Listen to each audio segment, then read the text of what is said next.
Ngayong gabi, makikita na ang aking apo. Ginoong Yi, lumapit ka sandali.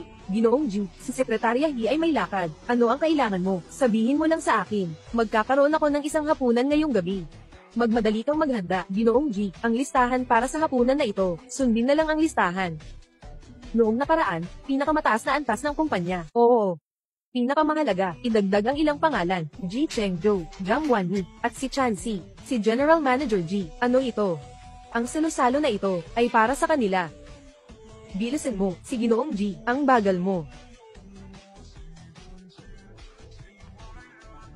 Wala nang oras. Nandito ako para sa isang mahalagang bagay. Ngayong gabi, magdaraw si Ginoong Ji ng isang marangyang hapunan. Inimbitahan niya sina Ji Chengzhou at Zhang Wanyi, pati na rin si Zhang Chanxi. Sinasabi na ang hapunang ito ay inihanda para sa kanila. Bakit kailangan ni Ginoong Lao Ji na magdaos ng isang hapunan para sa kanila? Dati ko nang pinaghihinalaan na malapit ang relasyon ni Ginoong Lao Ji at ni Ji Chengzhou. Ngayon, mukhang ang hapunang ito ay malamang para kay Ji Chengzhou. Pagdiriwang ng pagtanggap ng mga bagong estudyante, hindi pwede kung papayagan natin silang sumali sa hapunan. Hindi kaya mawawala ang pagkakataon ni Yao Zu. Palaging ganito ang pagtingin ni Lao Ji. Ibig sabihin, estudyante ni Mr. Ji sa akademya at sa negosyo ay may malaking impluwensya. Mag-isip ka ng paraan. Si Yao Zu ay anak mo ah. Tama ka. Ang posisyong ito ay para lamang kay Yao Zu. Ying Ying. May bisita tayo sa bahay. Ikaw ba si Director Zhang? Nanay, siya ang Director Zhang ng G Company, isang malaking tao. Ay nako, Ying Ying. Si Director Zhang ay kaklase mo. Bakit hindi mo sinabi agad, inay? Si Director Zhang kasi ay medyo tahimik sa araw-araw. Tama nga, yung sagot ni Yao Zu noong huli sa pagsusulit ay gawa ni Director Zhang. Ay, ganito pala iyon. Ginoong Zhang, salamat sa iyo. Nakapasa si Yao Zu, ang taas ng marka. Sayang nga. Napakahalaga ng kwota ni Ginoong Yi sa pagtanggap ng mga estudyante. Sobrang mahalaga, kung hindi dahil sa anak ni Zhang Wanyi, na sumira ng ayos. Matagal nang naging estudyante si Yao Zu, ni Ginoong Ji. Sisi sa batang iyon, hindi man lang nakapanganak ng cute, lagi na lang nagpapahirap sa amin ng pamilya Chen. Mas mabuti pa ang anak namin na si Ying Ying. Hindi lang siya nagbigay sa atin ng anak na si Yao Zu. Nakilala pa natin si Ginoong Zhang, isang ganitong malaking tao. Sayang. Nakaplano na ang aming boss na magdaos ng isang salo-salo para kay Ginoong Ji bilang pagdiriwang sa pagtanggap ng estudyante. Sa oras na iyon, yung si TNC ay estudyante ni Ginoong Ji ay tiyak na. Palagi kayong may ganitong pagtingin sa bagay na ito. Kaya si TNC, hindi ba siya ay magiging matagumpay agad? Kaya tayo, Yao Zu, anong gagawin natin? Hindi pwedeng ganito, ang slot na ito, dapat kay Yao Zu natin. Direktor Zhang, noong nakaraang beses, tinulungan mo kami. Sa pagkakataong ito, siguradong kayarin natin. Medyo mahirap itong bagay na ito, baka kailangan namin kayo na gumawa ng kaunting bagay.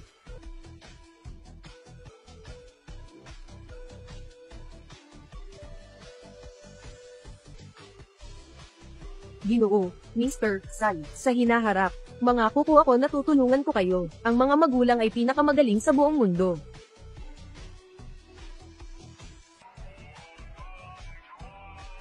Hoy Ate Hong.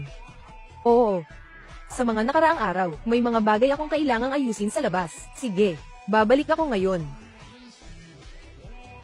Ji Chengzhou, babalik ako sa kumpanya sandali. Dalhin mo muna si Chanxi pauwi. Dadalhin ko ang sarili ko sa hapunan. Kung hindi, mag-resign ka na lang. Ako ang mag-aalaga sa'yo. Huwag kang magbiro. Nanunood ang bata. Bukod pa dyan, mabait naman ang boss ko. Sige, ibigay mo ang address ng kumpanya. Sasamahan kita mamaya. Gusaling Spring. Tara na. Gusaling Spring. Hindi iyon ang nanay ko. Naiinip lang. Ang kumpanya na binili ay doon ba? Hello Ate Hong. Nandito na ako malapit sa kumpanya natin. Sa maliit na eskinita na yun. Hello. Hello.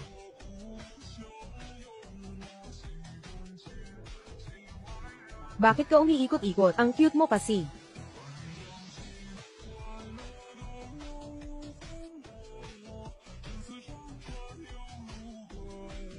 Basta bantayan mo lang siya ng mabuti. Hindi tayo ang gumawa niyan. Wala kaming alam. Wala kaming nakita. Nandito lang kami nagmamasid sa warehouse. Oo, tumingin sa warehouse. Ay naku, naiintindihan ko na. Kayo lang ay, tingnan ang bodega. Ngunit, ang babaeng ito ay, kilalang kaakit-akit. Noong nakaraan, nakapag-akit na siya ng marami, mga batang gwapo.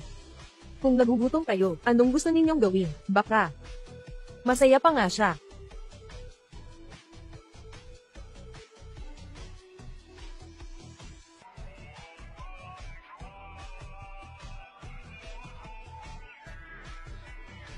Boss, pagkatapos ng hapunang ito, Ginang, at ang batang Ginoo, ay magiging lantad. Oo. Pagdating ng panahon, ipapaalam ko sa mga matagal kong kaibigan, na malaman nila, na hindi lang ako may apo, kundi isang henyo pa. Congrats, boss. Boss, ang tawag ninyo. Hoy. Lauji, parang may empleyado ako, na nagkaproblema, pumunta ka na at tulungan akong maghanap, ha? Sa oras na ito, pinapahanap mo ako. Hindi mo alam, anong araw ngayon, magpapagawa ako ng salo-salo para sa apo ko, para sa kanya. Mahalaga ang pagtulong sa tao, huwag nating antalahin ang salo-salo, para lang maging okay. Dali na, bilis, bibilangin ko hanggang 3. Sige, malapit na. Boss, gamitin ko na ang nakaraan ko, ba? Saan na pumunta ang tatay ko, Ginoo? Katatapos lang tawagan ni misis ng amo, sabi niya may isang empleyado ng kumpanya, nagka-problema, pinapunta si boss para hanapin ang tao, kaya pumunta na siya. Empleyado ng nanay ko. Spring Building. Hindi naman yun basta-basta walang ginagawa ang nanay ko, binili na, yung lugar ng kumpanya. Nako, baka may nangyaring masama kay Wanin, Ginoong Hu. Pakiusap, alagaan mo si TNC, babalik ako agad. Hindi pa ako nakakakita ng ganito, hindi pa kailanman naging ganito kabalos ang binata, baka naman may nangyari sa Ginang.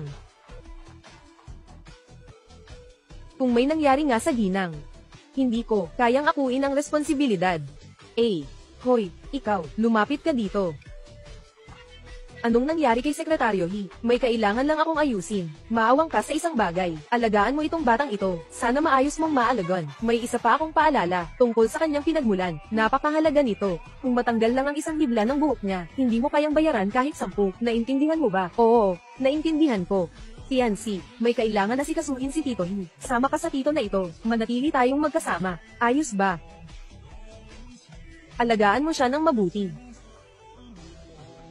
Napakahalaga niya na hindi ko maisip. Mukhang talagang pinahahalagahan ni Lauji, si Ji Chengzhou.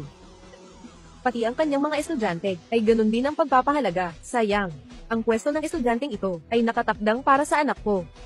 Anong balak mo?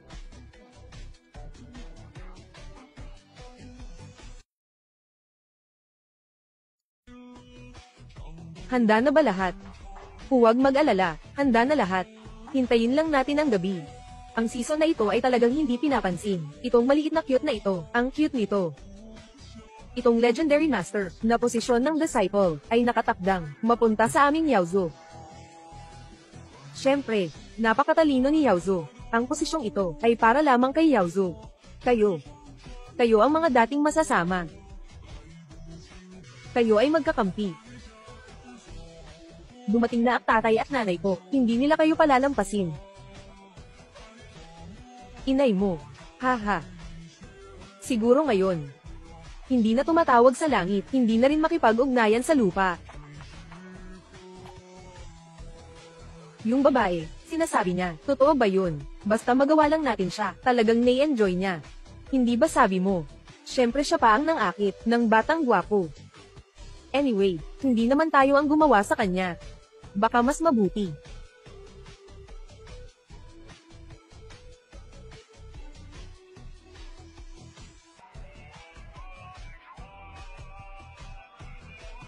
Asawa, mag-alala ka lang, ngayon ay inaasikaso ko na ang mga tao, naghahanap sa buong lungsod ng mga kainahinalang tao, siguradong mahahanap namin ang iyong empleyado. Mama, na-analyze ko na ang kriminal na pag-iisip, sa lugar na iyon, maraming CCTV sa paligid, malaki ang posibilidad na hindi ito lalayo, maghanap ka muna sa paligid, kung mayroong abandonadong bodega, darating na ako agad. Maghanap ng isang empleyado, bakit naabala pa ang anak? Abandonadong bodega. Hey, talaga nga. Hindi ba gusto mo, ng mga batang gwapo? Hindi naman matanda ang mga kuya. Anak na babae, hayaan mong alagaan ka ng mga kuya.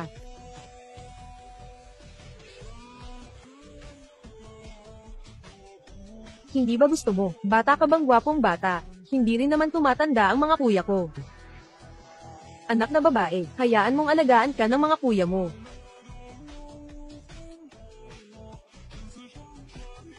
Magandang gabi, Ning, Ate Hong. Bakit ka nandito? Ayon sa pagsusuri ng anak ko, nandito ka talaga. Ang anak mo. Magandang gabi, Ning. Yung maliit na gwapong binata na sinabi nila kanina. Anong nangyayari? Sabihin mo sa akin. Ikaw na batang babae, matagal ka ng single at may anak mag-isa ng 7 taon. Sa wakas naisip mo na. Ate Hong. Ngayon lang ito sinasabi. Ngayon ba? Tama rin. Saka na lang natin pag-usapan. Huwang tita. Tara. Habulin. Ngayon, kailangan makuha ko itong cute na to.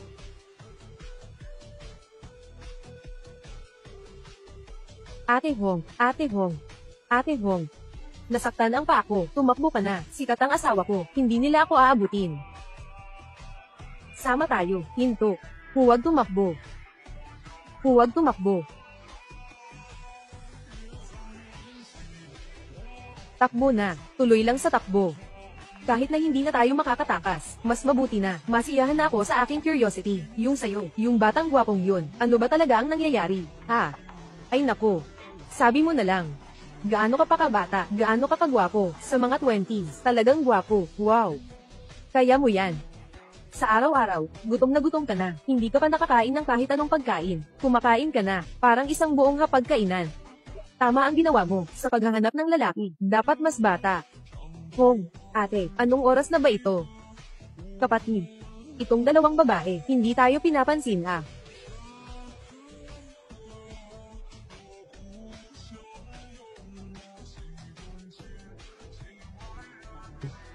One Ning.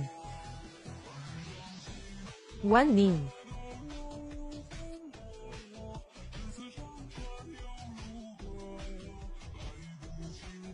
Tigil na.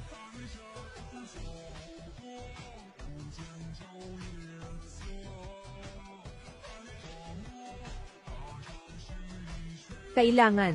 May dumating na bayani para iligtas ang dalaga. Sayang, isang gwapong walang kwenta lang siya. Hindi siya makagawa ng anumang gulo. Batang lalaki, binalaan kita. Pare, naghahanap ka ng 3.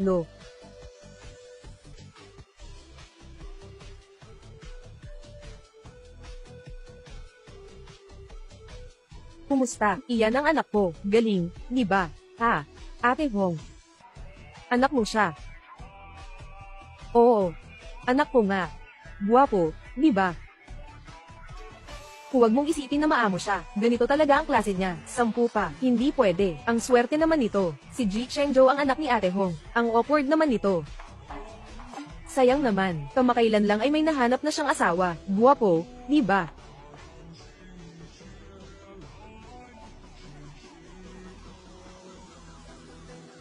Kung ikukumpara sa bagong boyfriend mong gwapo, sino ang mas gwapo?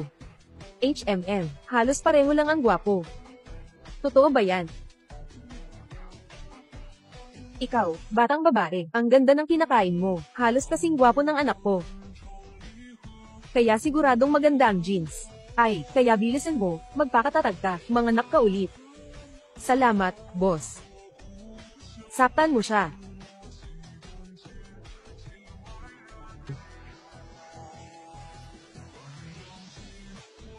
Nanay.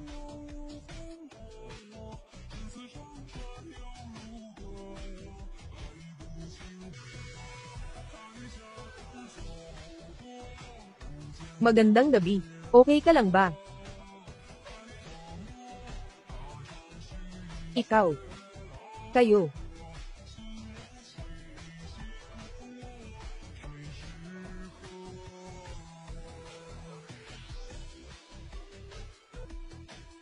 Talagang pinapagalit niyo ako. Sana'y lagi kitang mabait sa akin. Pero nagkamali kang makipag-ugnayan sa anak ko.